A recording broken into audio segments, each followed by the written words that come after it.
Hello friends, Assalamu alaikum. How are you all? Hope that you will be in the best of your health. This is Dr. Manzoor Ahmed Sheikh. I welcome all of you to learn and grow. आज का जो हमारा topic है वो है principles of classical conditioning.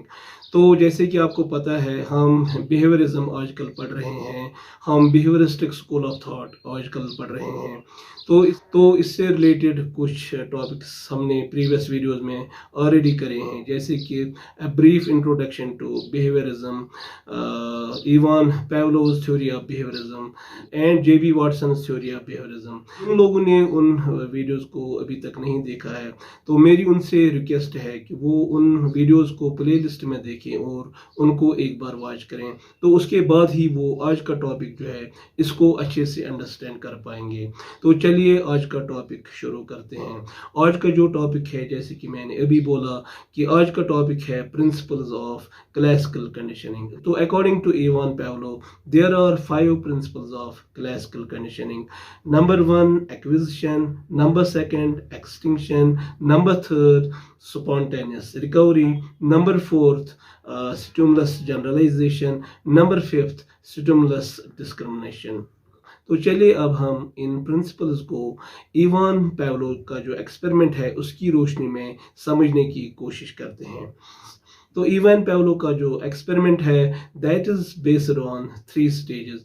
First stage का जो उसने नाम दिया है वो है बिफोर कंडीशनिंग स्टेज, और सेकंड स्टेज का जो उसने नाम दिया है वो है ड्यूरिंग कंडीशनिंग स्टेज, और थर्ड स्टेज का जो उसने नाम दिया है वो है आफ्टर कंडीशनिंग स्टेज। तो as far as the before conditioning stage is concern, तो बिफोर कंडीशनिंग स्टेज में पेवलोव ने क्या किया, उसने एक्सपेरिमेंटल डॉग जो है उसको पहले फूड प्रेजेंट किया और उसके बाद एक्सपेरिमेंटल डॉग को बेल प्रेजेंट की गई, यानी फूड और बेल को अलग अलग से प्रेजेंट किया गया। तो जब फूड को प्रेजेंट किया गया तो डॉग ने सैलिवेट किया, तो उसके बाद जब डॉग के सामने बेल प्रेजेंट की गई तो डॉग ने कोई सलाइवा प्रोड्यूस नहीं किया। Now let us talk about the second stage of the experiment, जिसका पेवलोव ने ड्यूरिंग कंडीशनिंग का नाम दिया। तो ड्यूरिंग कंडीशनिंग स्टेज में पेवलोव ने क्या किया, उसने एक्सपेरिमेंटल डॉग को फूड और बेल जो है एक साथ दी for a number of trials. For example उसने एक्सपेरिमेंटल डॉग को पहले फूड दिया, तो फूड के फौरन बाद उसने बेल बजाई, और इस तरह जो है इसके रेस्पॉन्स में डॉग ने सैलिवेट किया। तो फिर उसने दूसरी बार भी ऐसा ही किया, उसने फूड प्रोड्यूस किया डॉग के सामने, तो फूड प्रोड्यूस करने के फौरन बाद उसने बेल बजाई और डॉग ने जो है सैलिवेट किया। तो इसी चीज़ को उसने बहुत बार रिपीट किया। तो इस तरह जो है इस ड्यूरिंग कंडीशनिंग स्टेज में डॉग को कंडीशनिंग हो गई। Now let us talk about the third stage of the experiment, जिसको पेवलोव ने आफ्टर कंडीशनिंग स्टेज का नाम दिया। तो इस स्टेज में पेवलोव ने एक्सपेरिमेंटल डॉग जो है उसके सामने सिर्फ बेल बजाई और उसके रेस्पॉन्स में डॉग ने सैलिवेट किया। तो इस तरह जो है हमने देखा कि डॉग में अब कंडीशनिंग हो गई। तो डॉग ने जो है एक नया बिहेवियर लर्न किया, यानी डॉग ने वही रेस्पॉन्स बेल पे दिया जो रेस्पॉन्स वो फूड पे देता था। इस तरह जो है फूड और बेल जो है एक दूसरे के सब्स्टिट्यूट बन गए। इस तरह जो है फूड और बेल में एक एसोसिएशन डेवलप हुआ, एक एसोसिएशन कायम हुआ। तो इस तरह डॉग में कंडीशनिंग हो गई। तो इसी फिनोमिनन को इवान पेवलोव ने एक्विजिशन का नाम दिया है, यानी acquisition means to learn something new. तो इवान पेवलोव ने ये चीज़ भी नोटिस किया कि अगर हम इस एक्सपेरिमेंट को बार बार दोहराएंगे, बार बार रिपीट करेंगे, तो डॉग जो है उसकी acquisition will also become stronger. तो इसी कंसेप्ट को, इसी फिनोमिनन को इवान पेवलोव ने एक्विजिशन का नाम दिया।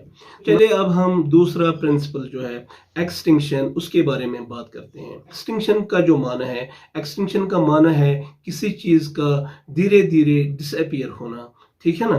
तो चलिए अब हम इसको इस एक्सपेरिमेंट की रोशनी में देखते हैं।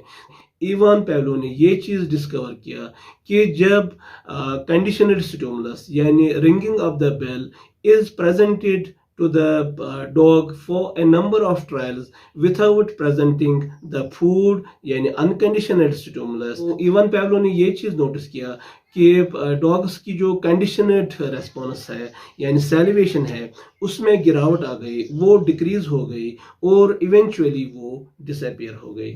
तो इसी फिनोमिनन को इवान पैवलो ने एक्सटिंक्शन का नाम दिया। Now let us talk about the third principle of classical conditioning, that is spontaneous recovery. तो इवान पैवलो ने ये चीज़ भी डिस्कवर किया कि एक्सटिंक्शन के बाद जब एक्सपेरिमेंटल डॉग्स के सामने बेल को प्रेजेंट किया गया तो बेल के प्रेजेंटेशन के रेस्पॉन्स में एक्सपेरिमेंटल डॉग जो है उसने सैलिवेट किया।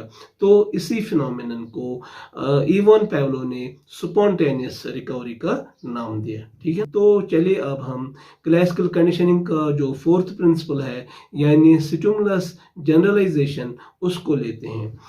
तो स्टिमुलस जनरलाइजेशन में इवान पैवलो ने ये चीज़ नोटिस किया कि कंडीशनिंग के बाद एक्सपेरिमेंटल डॉग्स जो है वो न सिर्फ बेल के बजाने पे सैलिवेट करते थे बल्कि वो जब फूड को दूर से ही देखते थे तब भी वो सैलिवेट करते थे, जब वो फीडर को फूड लाते हुए देखते थे तब भी वो सैलिवेट करते थे, इवन जब वो फीडर के फुटस्टेप्स की आवाज़ सुनते थे तब भी वो सैलिवेट करते थे। इसके अलावा इवान पैवलो ने ये चीज़ भी डिस्कवर किया कि कुछ बेल्स डॉग के सामने बजाई गई थी तो उन बेल्स में जिन बेल्स का टोन ओरिजिनल बेल्स से मिलता जुलता था उस पे भी डॉग ने सैलिवेट किया। तो इस तरह जो है डॉग ने कंडीशनड रेस्पॉन्स को यानी सैलिवेशन को जनरलाइज किया। ठीक है ना। तो इसकी एक और एग्जांपल हमें जेबी वाटसन के एक्सपेरिमेंट में मिलती है जो उसने लिटिल एल्बर्ट पे कंडक्ट किया था। तो इसी तरह हमने जेबी वाटसन का जो एक्सपेरिमेंट है उसमें हमने देखा कि कैसे लिटिल एल्बर्ट जब उसको कंडीशनिंग हो गई वो न सिर्फ वाइट रैट से डरता था लेकिन जो भी फरी वाइट ऑब्जेक्ट्स थे तो वो उन सब से डरने लगा, जैसे कि वाइट रैबिट, वाइट फरी कोट और वाइट बियर्डेड पर्सन। तो इस तरह जो है लिटिल एल्बर्ट ने अपने फेयर को जनरलाइज किया। Now let us talk about the fifth and last principle of classical conditioning, namely stimulus discrimination.